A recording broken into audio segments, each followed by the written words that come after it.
favorite segments of the week. Pleased that he makes time for us. It's Joe Fortunato, film study professor, and he takes us to film school each and every Friday at this time. Here at 93.5, 1590 WAKR, and today we're going back to the mid-90s with really an epic tale, sign of a historical film, but not necessarily a true story. I'll let Joe kind of take it from there. Joe Fortunato with us. Good morning, Joe. Good morning, Ray. Good morning, everybody. And yeah, we are going back to the mid-90s. Another Best Picture winner for Best Picture Oscar winner, Braveheart, in 1995. It's a 30th anniversary, if you can believe it. It was released in May of 1995, directed by Mel Gibson, who also won an Oscar for Best Director. Written by Randall Wallace, stars Mel Gibson, Brian Cox, Brendan Gleeson, Catherine McCormick. 10 Oscar nominations total. I already mentioned Best Picture and Best Director win. Also won for cinematography, Best Effects, and Best Makeup. The box office did very well. It was a relative success in terms of box office.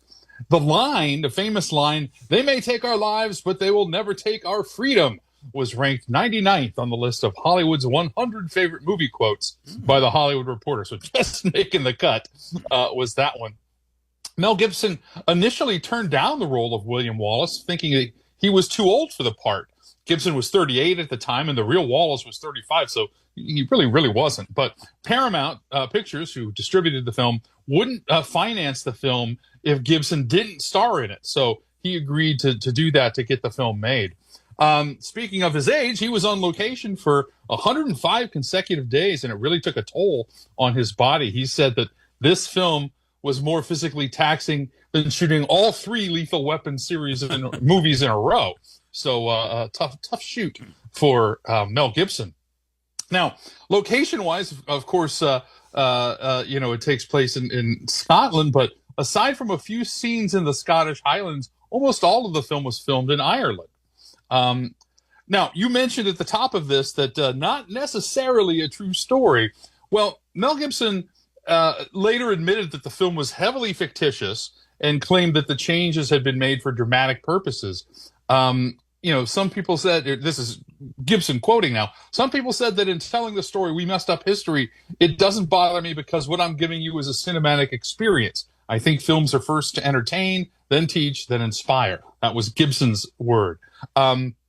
They basically, the film was actually voted the second most historically inaccurate movie by the Times. So that's a pretty good newspaper to be saying that. It was ranked third by another or fourth by another.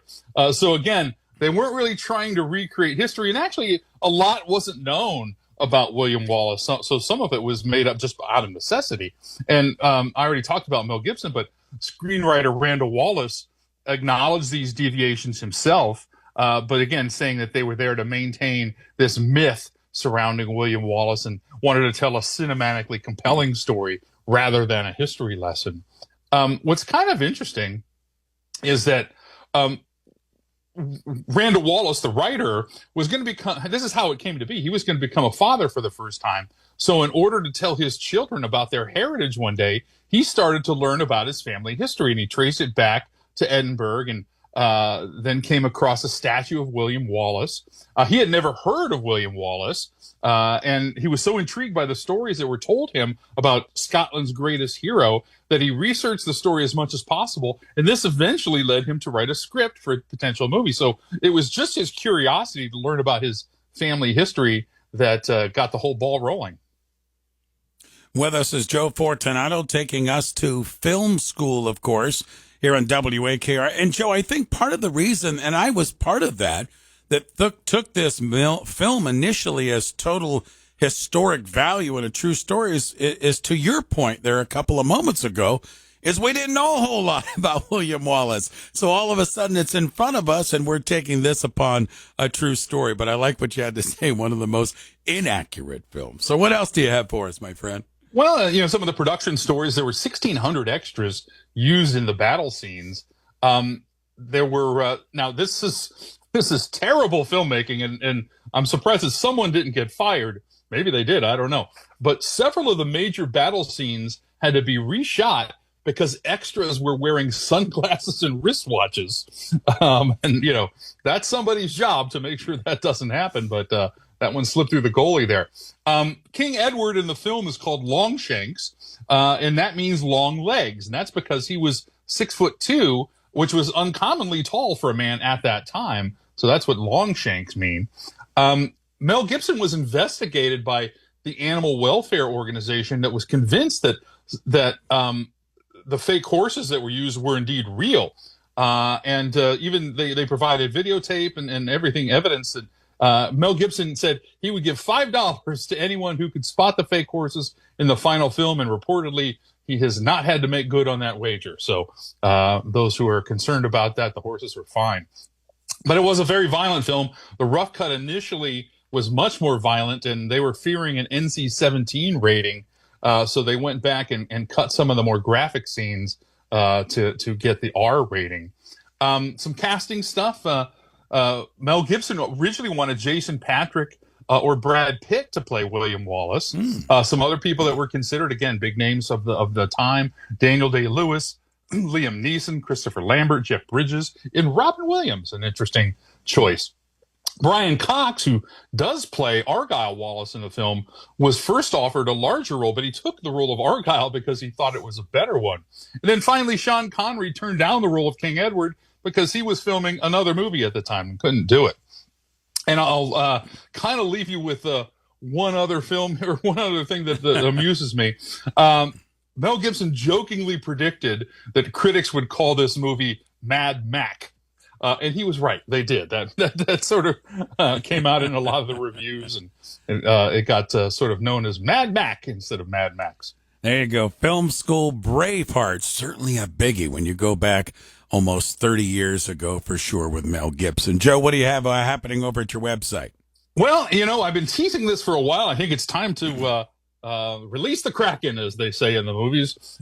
Next month, in fact, June 28th, that's a Saturday, at 11 a.m., I'm going to be doing a lecture on the 50th anniversary of Jaws. Now, a lot of you know it is the 50th anniversary of summer. There's a lot of Jaws content going on. The movie's going to be re-released at some point in theaters. But I'm going to be doing a lecture at the Green Branch Library. This is totally free. And again, I want to be clear. This is not a Fortunato Film School screening.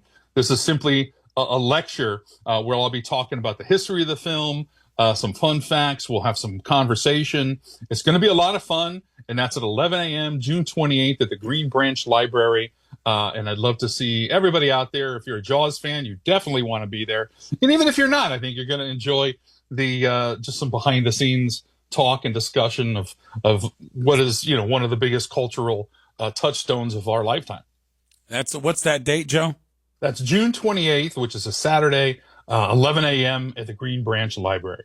All right. Joe Fortunato takes us to film school each and every Friday here on the morning show today. A real good one. Braveheart, as you go back to the mid-1990s. Thanks, my friend. Have a great holiday weekend, and we'll reconvene next Friday. Thanks, Joe. Okay, look forward to it. See you then. All right, there you go. He's a good one. Joe Fortunato, film study professor, takes us to film school each and every Friday here on the morning show at WAKR.